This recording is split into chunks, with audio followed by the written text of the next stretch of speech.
हाय दोस्तों, नमस्कार। मैं हूं आपका यात्राकार उमेश पंत। आप देख रहे हैं मेरा नया ट्रैवल शो जिसका नाम है यात्राकार ट्रैवल शो। यात्राकार ट्रैवल शो में मैं खंगाल रहा हूं अपनी पुरानी तस्वीरें और वीडियो और आपको दिखा रहा हूं उन जगहों के बारे में जिन जगहों पे मैं इससे पहले जा चुका हूं। तो इस शो के पहले एपिसोड्स में आपने देखा गुवाहाटी के बारे में और उसके बाद आपने देखा डबल डेकर रूट पिच के बारे में। अगर आपने अभी तक वो वीडियो नहीं देखे हैं तो देख लीजिए, नीचे डिस्क्रिप्शन में उनके लिंक हैं। यात्राकार ट्रैवल शो में ये चल रही है मेरी नॉर्थ ईस्ट सीरीज और इस सीरीज में आज मैं आपको ले जाऊंगा मेघालय की एक खूबसूरत जगह पर। तो फिर देर किस बात की, चलिए शुरू करते हैं आज का सफरनामा। तो दोस्तों, अब मैं पहुंच गया था मेघालय की राजधानी शिलोंग में। शिलोंग एक खूबसूरत पहाड़ी शहर है और यहाँ पे सारे मूलभूत संसाधन मौजूद हैं। इस जगह की खूबसूरती और सुनहरे मौसम को देखते हुए ब्रिटिशर्स ने इसे असम की राजधानी बनाया था। इससे पहले युडू नाम की इस जगह को कोई जानता भी नहीं था, लेकिन जब से ये असम की राजधानी बनी तो यहाँ पे बहुत सारे संसाधन विकसित हुए और ये बन गया नॉर्थ ईस्ट का एक बहुत अहम शहर। तो आपकी यहाँ की यात्रा की शुरुआत होती है पुलिस बाजार से, जहाँ से हर तरफ सड़कें जाती हैं और कहीं भी शिलोंग में कहीं भी अप्रोच करने के लिए या शिलोंग के बाहर की जगहों को अप्रोच करने के लिए ये जगह एकदम मुफीद है। तो पुलिस बाजार के पास ही बना है डॉन बॉस्को म्यूजियम और ये थी मेरी पहली डेस्टिनेशन। डॉन बॉस्को म्यूजियम के बारे में खास बात यह है कि इंडिजिनस कल्चर को लेके एशिया का ये सबसे बड़ा म्यूजियम है। बाहर से इमारत बहुत खूबसूरत लगती है और ये अपने आर्किटेक्चर के लिए बहुत फेमस है क्योंकि ये बनी है हेक्सागोनल शेप में। म्यूजियम में अंदर जाते ही एक खूबसूरत गली है जिससे आप रिसेप्शन की तरफ बढ़ते हैं। इस पूरे म्यूजियम में 7 मंजिलें बनी हुई हैं और इन 7 मंजिलों में पूर्वोत्तर की हर तरह की विरासत के बारे में जानकारियों का खजाना है। सबसे पहले बेसमेंट पे जाते हैं। वहाँ ये बताया गया है कि नॉर्थ ईस्ट के कौन कौन से पड़ोसी देश हैं। भूटान, बांग्लादेश, नेपाल और चीन, ये कुछ ऐसे देश हैं जिनसे नॉर्थ ईस्ट की सीमा लगी हुई है। इसके बाद जैसे जैसे आप ऊपर के फ्लोर्स में आते जाते हैं, आपके लिए नॉर्थ ईस्ट की कल्चरल दुनिया खुलती चली जाती है। नॉर्थ ईस्ट भले भूगोल के मामले में छोटा इलाका हो, लेकिन कल्चर के हिसाब से इतनी विविधता आपको शायद ही कहीं और देखने को मिले। म्यूजियम में एक सेक्शन है जहां पर आपको जरूर जाना चाहिए क्योंकि यहाँ पर यहाँ की सारी जनजातियों के बारे में, चाहे वो गारो हो, खासी हो, जयंतिया हो, कार्बी हो, उन सारी जनजातियों के बारे में यहाँ पे बहुत सारी जानकारी दी गई है और बाकायदा स्टैचू लगाए गए हैं जिनमें इन जनजातियों के चेहरे मुहरों तक को दर्शाया गया है। तो यहाँ जाके आप पता लगा सकते हैं कि कौन सी जनजाति कैसी दिखती है। इन स्टैचूज की जो डिटेलिंग है उसने मुझे बहुत आकर्षित किया। इन्हें देख के ऐसा लगता है जैसे आपके सामने उन सारी जनजातियों के लोग खड़े हुए हों और जिनको आप अपने सामने खड़े होकर पहचान सकते हो। जैसे जैसे आप आगे बढ़ते हैं, आप पूर्वोत्तर की संस्कृति के बारे में जानते जाते हैं। कई सारे स्कल्पचर्स हैं जिनसे जनजातियों के ग्रामीण जीवन के बारे में बहुत सारी जानकारियां मिलती हैं। साथ ही ये भी देखने को मिलता है कि जो जनजातियों के लोग थे वो कितनी तरह के हथियारों का इस्तेमाल करते थे और वो सारे हथियार यहाँ पे दिखाए गए हैं।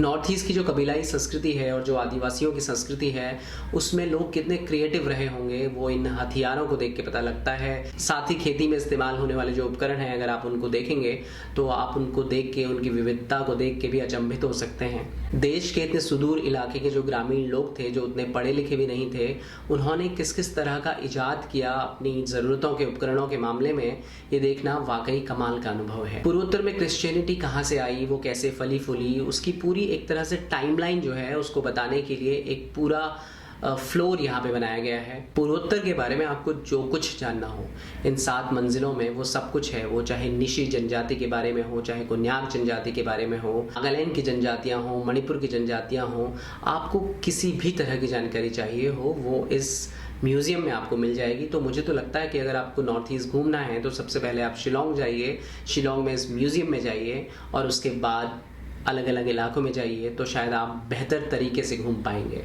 हर एक मंजिल में पूर्वोत्तर के बारे में जानकारियों का जखीरा जुटाते हुए जब आप टॉप फ्लोर में पहुंचते हैं तो वहां आपके लिए एक और सरप्राइज है।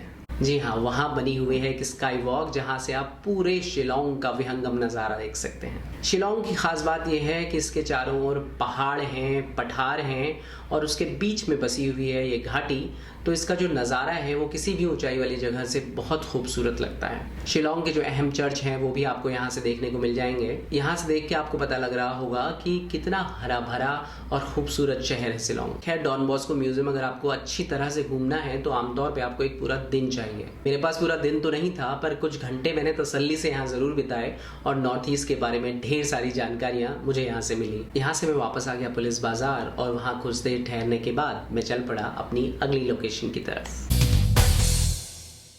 अगली जगह जहाँ मैं गया वो है वार्ड्स लेक। असम के कमिश्नर विलियम वार्ड्स के नाम पर इस लेक का नाम रखा गया है क्योंकि उन्हीं की देखरेख में ये लेक बनी थी। वार्ड्स लेक में जाने के लिए भी आपको एंट्री फ़ी देनी होगी, लेकिन जैसे ही आप गेट के अंदर घुसते हैं एक बहुत ही खूबसूरत जगह आपके इंतज़ार में खड़ी होती है। वार्ड्स लेक एक बहुत खूबसूरत लेक है जहाँ का मेन अट्रैक्शन है लेक में बोटिंग।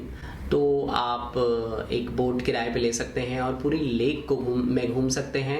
नॉर्थ ईस्ट अपने मौसम के लिए जाना जाता है और जब एक बहुत अच्छा मौसम हो और उस मौसम में इतनी खूबसूरत जगह हो तो किसे मज़ा नहीं आएगा। वार्ड्स लेक में आप कई घंटों बैठ सकते हैं। यहाँ आप बतखों को तैरते और टहलते हुए देख सकते हैं, पंछियों की आवाज़ें सुन सकते हैं और लोगों को बोटिंग करते हुए देख सकते हैं। मुझे लगता है कि शिलोंग में कपल्स के लिए भी ये जगह सबसे पसंदीदा जगह होगी, लेकिन लोग यहाँ अपनी फैमिलीज़ के साथ भी आए हुए थे और पिकनिक मना रहे थे। तो एक बहुत खुशनुमा माहौल इस पूरी झील के इर्द गिर्द फैला हुआ होता है। ऊंचे ऊंचे पेड़ हैं और इन छायादार पेड़ों के नीचे बने हुए हैं ढेर सारे पार्क जहां आप तसल्ली से बैठकर अपना दिन बिता सकते हैं। इस लेक की खास बात है कि यहाँ पे इसके सेंटर में बना हुआ है एक ब्रिज और इस खूबसूरत ब्रिज पे खड़े होकर आप पूरी झील का 360 डिग्री व्यू ले सकते हैं। साथ ही आप चाहें तो यहाँ से मछलियों को दाना भी खिला सकते हैं। इस खूबसूरत जगह पे कुछ घंटे बिताकर मैं बढ़ गया अपनी अगली डेस्टिनेशन की तरफ। तो मेरी अगली डेस्टिनेशन थी यहाँ का खूबसूरत गोल्फ कोर्स। ये एक कैंटोनमेंट एरिया है जिसके पास बना हुआ है गोल्फ कोर्स और 18 होल का ये गोल्फ कोर्स है। तो आप लगा सकते हैं अंदाज़ा कि ये कितना बड़ा गोल्फ कोर्स होगा। एक हरा भरा विस्तार आप अपने सामने देखते हैं और आपकी आंखें जो हैं वो ये देख के खुश हो जाती हैं। यहाँ भी ऊंचे ऊंचे पेड़ हैं, उन पेड़ों के नीचे आप घंटों बिता सकते हैं, बैठ सकते हैं। खैर, कुछ देर गोल्फ कोर्स में बिताने के बाद आप जा सकते हैं अगली डेस्टिनेशन की तरफ। तो अगली एक जो बहुत खूबसूरत जगह है वो है एलिफेंट फॉल। एलिफेंट फॉल के बाहर आपको लिखा हुआ दिख जाएगा खुबलाई। खुबलाई एक खासी शब्द है जिसका मतलब होता है थैंक यू। एलिफेंट फॉल को आप 3 अलग अलग प्लेटफॉर्म्स पे खड़े होकर अलग अलग तरीके से देख सकते हैं। ये यहाँ की सबसे खूबसूरत बात है। खूबसूरत ट्रेल्स बनी हुई हैं और इन ट्रेल्स में आप धीरे धीरे नीचे जाएं और अलग अलग लेवल पे खड़े होकर झरने को बहता हुआ देखें। कहा जाता है कि किसी समय में इस झरने के सबसे नीचे जो चट्टानें बनी हुई थी वो हाथी के आकार की थी, इसीलिए इसे एलिफेंट फॉल नाम दे दिया गया ब्रिटिशर्स के द्वारा। लेकिन फिर यहाँ एक बड़ा भूकंप आया जिसमें उस स्ट्रक्चर को काफ़ी नुकसान हुआ और वो आकार तो जाता रहा लेकिन इसकी खूबसूरती तब भी बरकरार रही। खैर, इस फॉल के किनारे खड़े होकर आप पानी को बहता हुआ देख सकते हैं, उसकी कलकल की आवाज़ सुन सकते हैं। बहुत नज़दीक से इस झरने को देखते हुए वाकई बहुत खूबसूरत अनुभव होता है।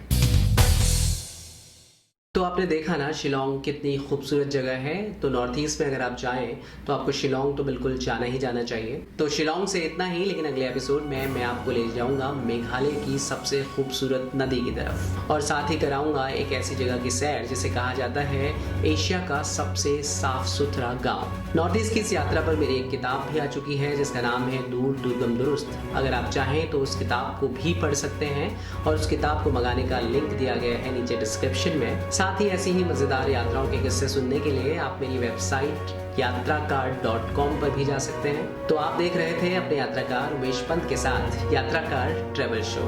अगर आपको ये शो पसंद आ रहा है तो सब्सक्राइब करें, लाइक करें, कमेंट करें और बताएं अपना feedback. See you in my next episode in Meghalaya.